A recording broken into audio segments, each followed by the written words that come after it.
Today we're talking about the life of poet, essayist, and political activist Maya Angelou, who died this morning at the age of 86. A singular voice in American letters, Angelou used her gift for language to document our struggles, our triumphs, and ultimately, our humanity. Joining us now to reflect on the art and legacy of Maya Angelou is Essence Magazine literary editor Patrick Bass. Thanks for being here under these circumstances, Patrick. Oh, Patrick. You know, in a way, this loss feels deeply personal for a lot of people. Talk to us about why her death has touched so many people so deeply. For the last half century, Dr. Angelou has been in our lives, and you talked about her voice and how powerful that voice was and how she was a mute, and which is her real life story, I Know Why the Cage Bird Sings, but that voice was so towering and so powerful, and what she was able to do with that voice was to touch so many people, not just African Americans, but around the world, with this very universal story of a young girl finding her voice. And so just with that book, I Know Why the Cage Bird Sings, but with so many other works that she did, you know, the other 5 volumes in her memoirs, her poetry collection. She was a film director, she was a dancer, she was a singer, she was a humanitarian, she was a poet. I mean, so we feel like we've always known her. You could always go into a library and connect with Maya Angelou, and just think that for so many African Americans and people around the world, but for so many African Americans, like 1968, when I Know Why the Cage Bird Sings was published, she introduced into the American narrative this African American girl who the world had never seen before. And, you know, and looking back at the first 17 years of her life, we then got to see Maya Angelou in her 40s, fearless, triumphant, dignified, intelligent. She spoke several languages. She read Dostoevsky in Russian. She read Molière in French. I mean, she became a director. She blazed trails. So we don't know a time when we didn't see Maya Angelou. And she also became a bit of the moral conscience for this nation, especially when I Know Why the Cage Bird Sings came under attack from conservatives because it was so widely read in elementary schools and in high schools. And she became a champion for the First Amendment. I just think, here you have Dr. Angelou, who Fiona Apple cited at the MTV Awards famously, you know, when she felt like an outsider, that Maya Angelou was the person that she connected with. And for those of us who remember the early days of hip hop, when Tina Marie did Square Biz, she talked about Shakespeare, Nikki and Maya Angelou. So we've always felt like we've sort of known her. She's always been a presence in our life. Yeah, it is. Talk a little bit more about how she used her art to make change, you know, to effect change and inspire others, because she was always a political poet, if you will. Right. Well, Maya Angelou found her voice through activism, through working with Dr. King. She also worked with Malcolm X. So, you know, she was very much a political activist, but I Know Why the Cage Bird Sings was very personal, but what she was able to do with that particular narrative was to talk about African-American pride, especially in the Great Depression and Stamps, Arkansas. And so when she went around the world, I mean, she was very much a world traveler. Anything that she did culturally, she was not a dilettante. So if she, you know, picked up, you know, various aspects of African culture, she brought that back. Maya Angelou was one of the very first and nationally celebrated people to wear an afro. She definitely wore African clothing. I mean, it was a part of who she was, but she also... She was the epitome of a Renaissance woman. Absolutely. And she also talked about humanity. So, and fighting for civil rights, she was fighting for human rights. I mean, she was out front with a number of movements, from, you know, women's rights to gay rights to civil rights. I mean, she was always taking a stand, always taking a stand. You mentioned I Know Why the Cage Bird Sings. It's one of her most important works, but it was also one of her most controversial works. Yes. A number of people had problems with her speaking about rape, particularly rape in the Black community.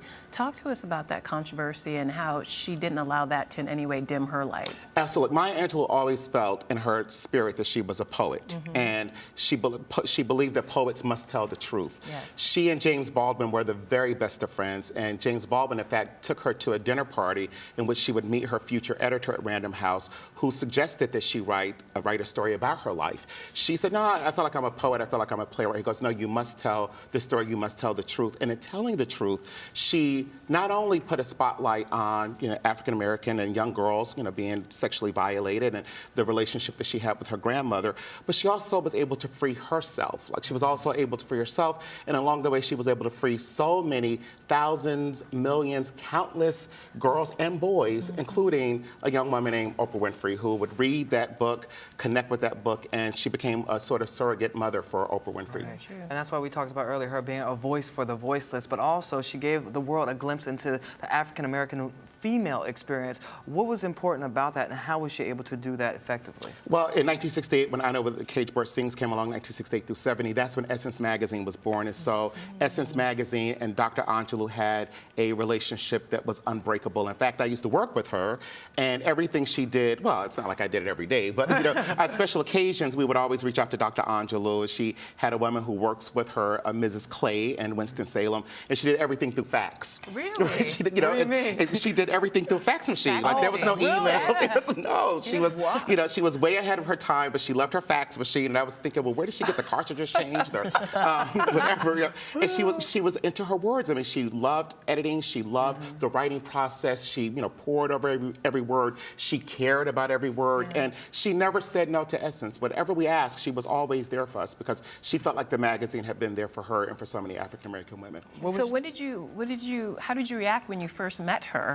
Oh, well, I mean, see, Shannon had those good experiences with Dr. Angelou. Like, I had worked with her, so I sort of walked up to her in a familiar way. Like, I didn't say Maya, because if you say Maya, no, that was it. never. You know, so it's Dr. Angelou, whatever. Dr. Angelou. And I think, you know, at that point, she was kind of wheelchair bound, and it wasn't like the greatest meeting with her, but it was like, it was quintessential Dr. Angelou, because like, she was a little cranky, you know, at that point, and then it became all love, you know. And all Shannon, love. you had a great story about her mother's name? Yeah, one of the stories she told me once, she was like, I love your name because my grandmother's name was Mississippi Shannon. She had been a slave, and once she retrieved her freedom, she changed her own name to Mississippi Shannon. So she said, I love your name. And I was just like, oh, thank you. Do I have like a little, just 1 minute? Yeah. Because I want to talk about Pulse of Morning, the poem that she the poem that she read at President Clinton's inauguration. Please do. And so, because he's from Arkansas, you know, their roots go, you know, way back. She had been friends with Senator Clinton, Hillary Clinton. And she dubbed him the first black president. She certainly did, yes. She did.